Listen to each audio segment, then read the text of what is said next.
আসসালামু আলাইকুম ওয়া রাহমাতুল্লাহ।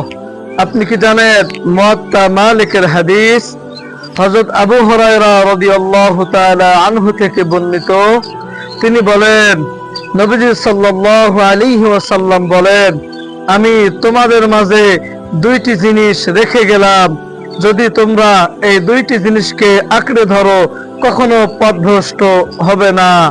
এক নম্বর কিতাবুল্লাহ অর্থাৎ কোরআনুল কারীমকে যদি আঁকড়ে ধরো কখনো পথভ্রষ্ট হবে না। দুই নম্বর সুন্নাহ অর্থাৎ নবীজি সাল্লাল্লাহু আলাইহি ওয়াসাল্লামের জীবন আদর্শকে যদি তোমরা আঁকড়ে ধরো কখনো পথভ্রষ্ট হবে না।